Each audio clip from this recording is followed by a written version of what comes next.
Assalamualaikum warahmatullahi wabarakatuh. Selamat pagi Bapak Ibu sekalian. Terima kasih telah menyempatkan waktunya untuk berkumpul pada pagi hari ini. Pada pagi hari ini, kami dari tim kesehatan akan melakukan penyuluhan kepada Bapak Ibu terkait bencana. Seperti diketahui bahwa gedung perkantoran ini risiko terhadap terjadinya bencana seperti kebakaran, sehingga sangat penting penyuluhan kebakaran ini, terutama yang bekerja di gedung bertingkat. Baiklah Bapak Ibu, kita mulai penyuluhan pada hari ini. Siklus bencana ada 3, yaitu prabencana atau sebelum terjadi bencana, yang kedua tanggap darurat saat terjadinya bencana, dan yang ketiga adalah pasca bencana atau setelah terjadinya bencana. Seperti yang kami katakan tadi, kami akan melakukan penyuluhan terkait kebakaran. Sebelumnya, ada beberapa unsur pemicu kebakaran, yaitu adanya sumber panas, adanya bahan yang mudah terbakar, dan adanya oksigen ataupun udara yang cukup. Kemudian, ada beberapa penyebab kebakaran. Yang pertama, human error atau keteledoran menggunakan listrik, sehingga mengakibatkan konsleting listrik. Yang kedua, sambaran petir pada hutan kering karena kemarau. Yang ketiga, kecerobohan atau kelalaian manusia seperti membuang puntung rokok sembarangan. Yang keempat, aktivitas vulkanis. Yang kelima, kebakaran di bawah tanah pada tanah gambut. Itulah beberapa penyebab terjadinya kebakaran. Selanjutnya kami akan membahas bagaimana cara agar tidak terjadinya kebakaran. Yang pertama, bijak penggunaan listrik. Kabel harus berada pada tempat yang benar dan terpelihara. Sirkuit listrik, soket, dan saklar harus dicek secara teratur. Jika ada kerusakan, maka harus segera diganti. Yang kedua, jauhkan barang-barang pemicu api dari sumber api. Yang ketiga, sediakan alat pemadam api kebakaran. Yang keempat, waspadai puntung rokok. Rokok hanya diperbolehkan pada area tertentu. Dan yang kelima, pasang dan pelihara detektor asap dan sprinkler yang ada di setiap lantai, tangka gas maupun tangka bahan bakar. Menurut Permenaker Trans RI nomor 4 Men tahun 1980 dan Permen PU nomor 26 tahun 2008, kebakaran diklasifikasikan ke dalam 5 kelas, diantaranya kelas A, kelas B, kelas C, kelas D, dan kelas K. Kelas A, kebakaran yang mengandung bahan padat kecuali logam seperti kayu, kertas, plastik, karet, dan tekstil.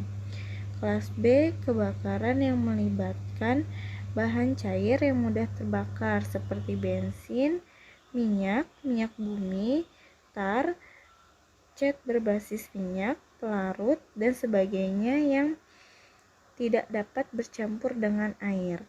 Kebakaran kelas B juga termasuk gas mudah terbakar seperti propana dan butana. Kebakaran kelas ini tidak termasuk kebakaran yang melibatkan minyak goreng dan lemak.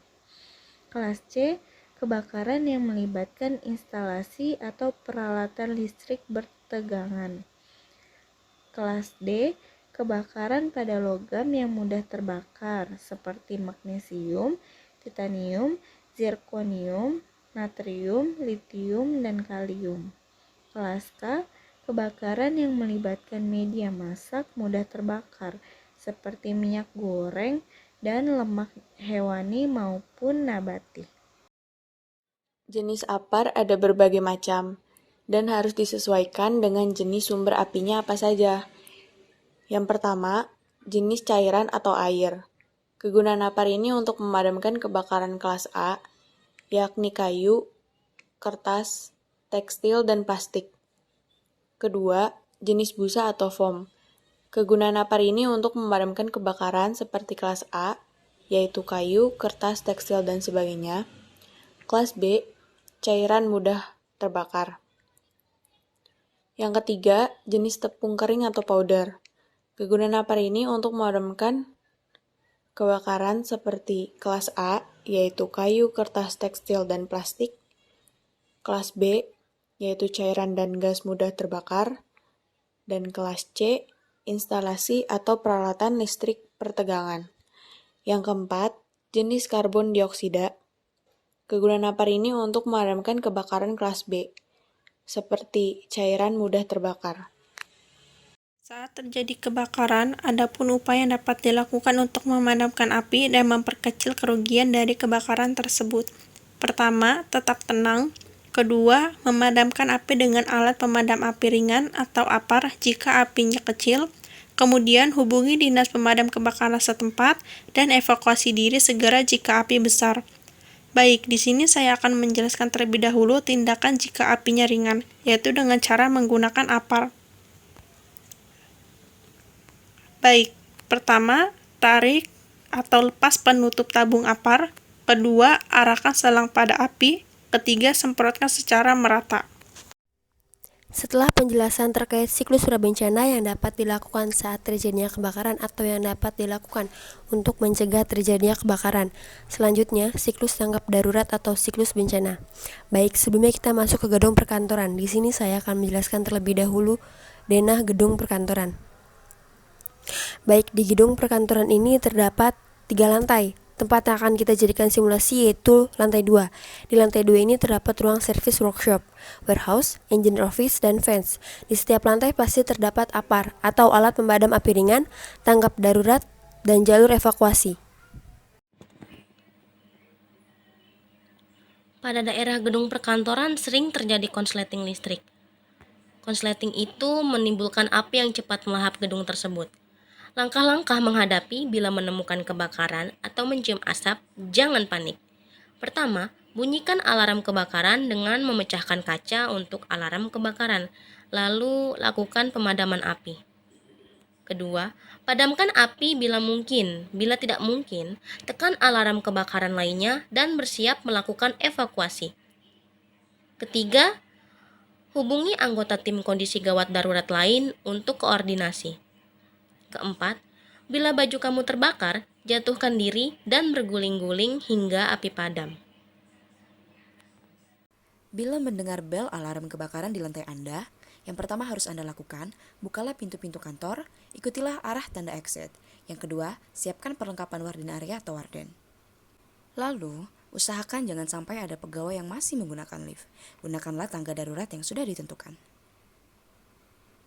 Kemudian, saat sudah berada di luar gedung, yang harus kita lakukan adalah berkumpul di master point atau titik kumpul yang telah ditetapkan, kosongkan jalan untuk regu penolong, dan kemudian jangan kembali ke dalam gedung sampai manajemen mengumumkannya.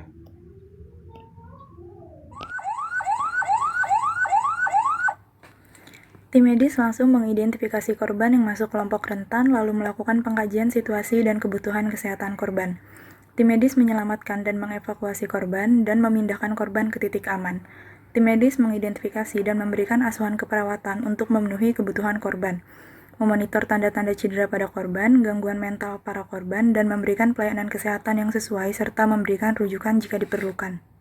Baiklah Bapak Ibu sekalian, yang dapat dilakukan pada tahap pasca bencana ini memberikan terapi pendampingan psikologis yang diberikan segera dan sistematis kepada yang mengalami kesulitan atau yang membutuhkan dukungan setelah kejadian tersebut. Bapak Ibu sekalian, kami dapat memberikan dukungan kepada korban bencana dan selalu memberikan hal positif untuk mendukung korban yang mengalami pasca bencana untuk memulihkan trauma pada korban. Sebagai tenaga kesehatan maupun perawat dapat memberikan pelayanan holistik pada korban bencana.